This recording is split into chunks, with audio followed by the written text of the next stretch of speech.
ಹಾಸ್ಪಿಟ್ಲಲ್ಲಿ 3ನೇ ದಿವಸ. ಬನ್ನಿ ಫ್ರೆಂಡ್ಸ್, ಇವತ್ತು ಏನಾಗುತ್ತೆ ಅಂತ ನೋಡೋಣ. ಇವತ್ತು ಕೆಳಗಡೆ ಮಲಗಿದ್ದರೆ ನನಗೆ ಆಗೋದಿಲ್ಲ, ಸೊ ಆ ಕಡೆ ನಡ್ಕೆಲ್ಲ ಮುರಿದ್ಬಿಟ್ಟು ಹಿಂಗೆ ಕೈಯೆಲ್ಲ ಉಜ್ಬಿಟ್ಟು ಮಕ್ಕಕ್ಕೆ ಇಟ್ಕೊಂಡೆ. ಡವ್ ಅಲ್ಲ ಫ್ರೆಂಡ್ಸ್, ಆದ್ರೂ ಕೆಳಗಡೆ ಮಂಗಿ ಐಸುವಿಂದ ಇವತ್ತು ವಾರ್ಡಿಗೆ ಶಿಫ್ಟ್ ಮಾಡಿರೋದ್ರಿಂದ ನಮಗಂತೂ ತುಂಬ ಮೈಕೈ ನೋವಿತ್ತು, ನಿದ್ದೆ ಮಾಡಿತ್ತಿಲ್ಲ. ಅದಕ್ಕೆ ಡಾಕ್ಟರ್ ನೆನ್ನೆಲ್ಲ ಎದಳಿಸಿದ್ರಂತೆ. ರಾತ್ರಿ ಮಲಗಿದ್ದಾಗ ನನಗೆ ಶಾಕ್ ಆಯ್ತೈತೆ, ನನ್ನಪ್ಪ ಎದಳಿಸ್ಬಿಟ್ರಲ್ಲ ಅಂತ. ಅಷ್ಟು ಗಾಢಕ್ಕೆ ನಿದ್ದೆ ಹೋಗಿದ್ನಂತೆ ನಾನು. ಬರೀ ಇಂಥದೆಯಾ? ನಿಮಗೆ ಹಂಗಲ್ಲೂ ಇದೇ ಥರ ನಿದ್ದೆ ಮಾಡೋರಿದ್ರೆ ಕಮೆಂಟ್ ಹಾಕಿ ಟ್ಯಾಗ್ ಮಾಡಿ ಅವ್ರನ್ನ. ನೀವೇ ನಿದ್ದೆ ಮಾಡೋರಿದ್ರೆ ಕಮೆಂಟಲ್ಲಿ ಹೇಳಿ ನನಗೆ. ಅದಾದಮೇಲೆ ಹೀಗೆ ತಲೆ ಎಲ್ಲ ಬಾಚ್ಕೊಂಡ್ಬಿಟ್ಟು ಮತ್ತೆ ಫ್ರೆಶ್ ಅಪ್ ಆಗೋಣ ಅಂತ ಹೋದೆ. ನಮ್ಮ ರೂಮಿಂದ ವ್ಯೂ ಪಾಯಿಂಟ್ ನೋಡೋಕೆ ಮಾತ್ರ ಮಸ್ತಾಗಿದೆ ನೋಡಿ ಫ್ರೆಂಡ್ಸ್. ಅದಕ್ಕೆ ನಾನು ವೀಡಿಯೋ ಮಾಡಿಟ್ಟಿದ್ದೀನಿ ತೋರಿಸೋಣ ಅಂತ. ಆಮೇಲೆ ಮಾರ್ನಿಂಗ್ ತಿನ್ನೋಕ್ಕೆ ಏನೇನು ಬೇಕು, ಕುಡಿಯೋಕ್ಕೆ ಏನೇನು ಬೇಕು ಅದನ್ನೆಲ್ಲ ತಗೊಬಿಟ್ಟು ಹಾಗೆ ಅಮ್ಮನ ರೂಮ್ ಹತ್ರ ಹೋಗ್ತಿದ್ದೆ, ವಾರ್ಡ್ ಹತ್ರ.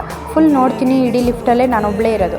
ಸೊ ನನಗೇನು ಭಯ ಆಗಲಿಲ್ಲ. ನನ್ನೇ ನೋಡಬೇಕಾದ್ರೆ ಯಾರಾದರೂ ಎದುರ್ಕೋಬೇಕು ಅಂತ ಏನೂ ಹೇಳೋದಿಲ್ಲ. ನಾನೇ ಕ್ಯೂಟ್ ಆಗಿದ್ದೀನಿ ಅಂದರೆ ನಂಗೆ ಗೊತ್ತು. ಇದು ಜೋಕ್ಸ್ ಅಲ್ಲ, ನಾನು ಚೆನ್ನಾಗೇ ಇದ್ದೀನಿ.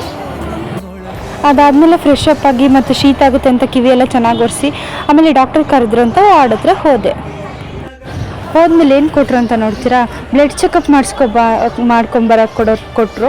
ಇದಾದಮೇಲೆ ಮತ್ತೆ ಲಿಫ್ಟ್ ಹತ್ರ ಹೋದೆ, ಕೆಳಗಡೆ ಇಳಿದೆ. ಮತ್ತೆ ಅಲ್ಲಿ ನೋಡ್ತೀನಿ ಬಟ್ ಯಾರೂ ಇರಲಿಲ್ಲ. ಸೊ ಇನ್ನೊಂದು ರೂಮ್ಗೆ ಹೋದೆ ಬ್ಲಡ್ ಚೆಕಪಿಗೆ ಕೊಡೋಕ್ಕೆ ಅಂತ. ಅವ್ರು 10 ಗಂಟೆಗೆ ಬರೋಕ್ಕೆ ಹೇಳಿದ್ರು. ಅದಕ್ಕೆ ಸ್ನ್ಯಾಪ್ ಸುಮ್ಮನೆ ಎಫೆಕ್ಟ್ ಹಾಕ್ತಾ ಕೂತಿದೆ, ಹೆಂಗೆ ಕಾಣ್ತಿದ್ದೀನಿ ಅಂತ ಕಮೆಂಟಲ್ಲಿ ಹೇಳಿ.